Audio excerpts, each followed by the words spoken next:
It's the end of October and it's time for another garden tour. I'm Laura here at Garden Sanity, and today's tour features one of the side beds here in our front yard. This bed includes plants like Little Lime Hydrangeas, Arborvitaes, a River Birch tree, evergreens, perennials, and a few annuals mixed in. Let's get started. So on the side of the bed that faces our neighbors, we have Arborvitaes as a border, and those will fill in nicely. They like it, we like it. Fences make good neighbors, right?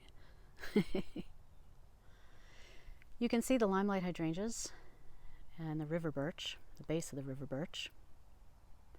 And you see this part of the limelight kind of got decimated.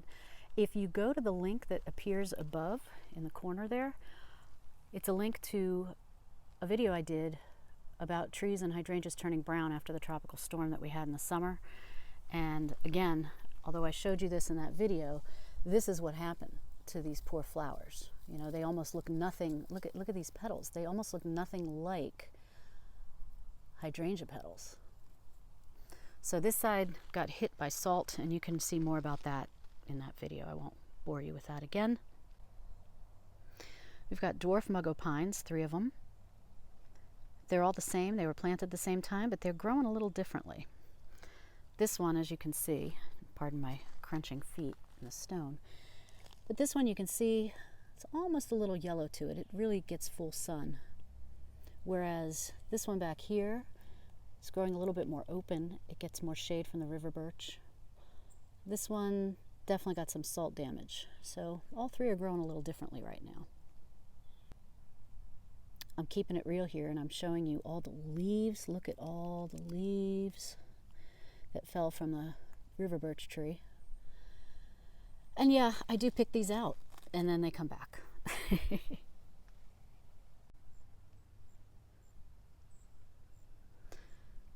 So right here on the corner are 3 piglet grasses. Piglets are a little bit smaller than the Hamlin grasses. These are really cute. You can see they're almost in different states of drying out. This one's a little bit more dried out, so to speak, lack of a better term. And again, I think that was from the storm because it really hit this side of everything. And this one's got more green on it.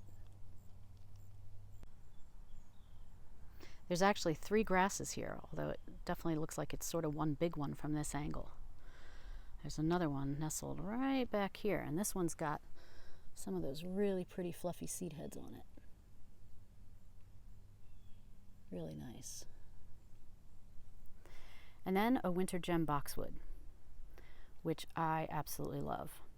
The only problem with winter Gem Boxwoods is if they're in direct wind, which this one is, it gets a rust color in the wintertime. I'll show you a picture of what that looks like. However, as you'll see in this picture, I think it's very pretty against the dried hydrangeas.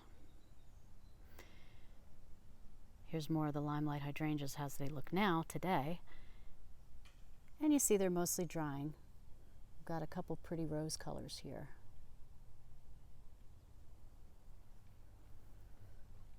And the river birch tree that goes all the way up. It's a great tree.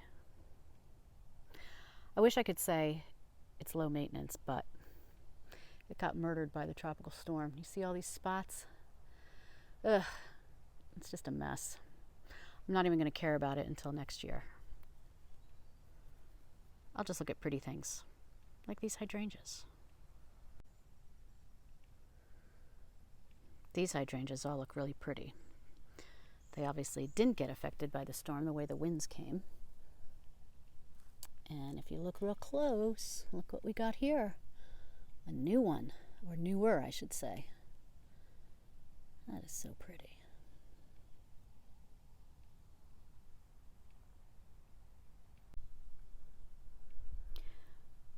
I leave the flower heads on these hydrangeas all winter. Looks so pretty. And when the leaves thin out, you can see more of this decorative rock under here. And then in the springtime, all this mulched area is covered in bulbs. It's so pretty. And as we make our way up here, you can see 3 Kramer's Red Winter Heaths, which I talked about in my last video. Love these guys. And if you notice the bright green on them, those are the seed heads for the flowers. Or I should say, pardon me, they're the flower buds. Gotta get that right. These, as I mentioned, will bloom all winter. Wait till you see it. It's gorgeous. And look, lots of leaves that need to be picked up from the river birch tree. So you got your annual Ageratum here, which I also had in the main bed that I showed you previously. And it's still going strong. I planted these in, I think it was May, and they're still going strong. Look a little ragged, but I'll leave them as long as they want to bloom. This is a Japanese Helleri covered in leaves. When the landscapers put this in, I wasn't familiar with it, and to tell you the truth, I didn't really like it. I think I mentioned in the last video of our main bed here in the front yard, we pulled a few out because they just weren't looking great. But this one's doing great. I mean, it's got new growth down here. I'm going to actually have to cut it back. So it's kind of a dependable evergreen. I don't know, it's dark green color. Doesn't really do much to me. Not that plants are supposed to do anything to me, really. Now here, you start getting some pretty color. Oh, I can't get enough of how beautiful these hydrangeas are when they dry. Then we've got a really nice, needs to be painted badly, landscape lamp. Birds seem to enjoy it, love their artistry. And then this plant, along with 3 others that look all dead right now. This is Blue Star Kalimeris, and also known as false Aster. I am going to put a picture up right now so you see what these look like in the height of the summer. Aren't they gorgeous? So they're done, as you can see, but they bloomed non-stop, and I mean non-stop, all summer long. So I'm going to have to cut them back, and that's not a big deal. Because then it's time for this little guy to shine. No relation to Blue Star Kalimeris. This is called Blue Star Juniper. I love this plant. It's a very slow grower. So if I was to plant this again, I would try to find the largest size I could. Because these eventually do get larger. But right now it's just a little small thing, and it will look so pretty all winter long. And again, it'll be flanked by the dried flower heads of the Little Lime Hydrangeas. By the way, in the description box below, I will put my guide to Little Lime Hydrangeas. Everything from how to prune them, how to care for them, how to plant them. They are a favorite. Much more manageable than limelight hydrangeas. They're just smaller, but have all the same attributes. So, we've come all the way up the path. And now we come to another Kramer's Red Winter Heath. Now this one I planted quite some time ago. So you can see it's a little bit bigger in size than the ones I showed you that were underneath the river birch. Mixed in to these 2 winter heaths, which again will bloom fuchsia magenta blooms all winter long, absolutely stunning. So mixed in is this, which is a heather. And it's a white heather, and I bought it as the tiniest little plant at the nursery. It wasn't even labeled as to what type of heather it was. It's so pretty. I want to come in closer for you to see this. So this plant was kind of dying out, and in the springtime I just decided, you know what, I'm going to prune it. I'm going to try to fix it. I mean, for example, see this thing? This I'll prune out in a couple weeks. It's all dead. But there's a ton of new growth on here. You know, see, the new growth comes right at the end. So this plant supposedly just blooms in the spring and summer, but as you can see, the dried flowers are still on here looking like blooms, and they'll linger on into the winter time. And then it'll sort of, I don't know, just start blooming again. I almost feel like this blooms year-round. And the new growth on here is dynamite. So I like having 2 heaths and a heather right in a row. And then I've always loved this rock just because it's got the 2 different colors on it.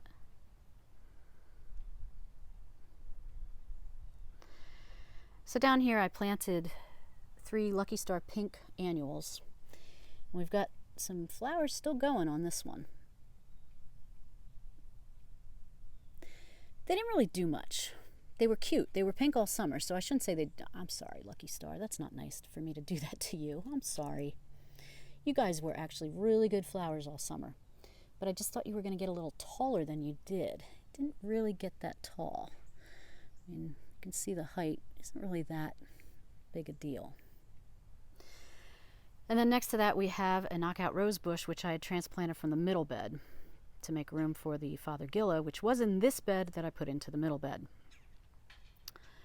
And this one is sort of doing okay. This is its first full year since we transplanted it, so I'm giving it a little slack. You know, just its neighbors across the sidewalk here are these that I showed you in my How to Deadhead Knockout Roses video. I mean, they're like, my goodness. These are taller than me right now.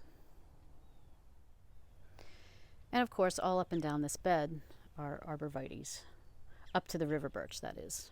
And those, like I said, will fill in nicely. Here is what's left of my masterpiece. My masterpiece, which wasn't. Yeah. See those remaining seed heads? There you go. So here's what happened, and I'll show you a couple pictures here. I decided to transplant some Gold Stern Black-Eyed Susans from the backyard to the front. Here's what they look like. Yuck. My husband was like, "What are you doing?" I said, honestly, just, they're going to bounce back in a couple weeks. It's going to be great. And then here's what happened. See that? That's all from the pandemic rabbits. Oh yeah, these aren't regular rabbits. They're pandemic rabbits. They eat anything. It's ridiculous. So they chomped them all down. But I'm going to win. And I'll tell you why I'm going to win. See all this? More Black-Eyed Susans. Yep, they're going to come from the base. I planted about 6 different plants in here. You see some back there, some in the distance. So they're going to come back. And to ensure they're going to come back, I'm going to do 2 things. I am going to plant more of them that I'm going to have to buy. And then I'm also going to plant some, probably most likely some catmint, which is a relative to catnip, and rabbits don't like that. I'm definitely going to plant something that rabbits don't like so that I can have these grow and not be bothered by them. These last 2 evergreens here, these are called gold cone junipers. And you kind of got to get close to see the color. They're called gold cone. In the spring they do have a little bit of gold new growth, but they have more of a blue-green look to them. Kind of get a little closer so you can see that. Almost variegated. They're pretty. They almost feel plastic. They're a little sharp, but not as sharp as, say, for example, Blue Star Juniper. To give you a frame of reference, this is the side bed. And if I swing around, this is the bed I showed you last week. In a previous video, which I have put up in the corner there, you can click on that. And by the way, the crepe myrtle is finally getting beautiful, beautiful color.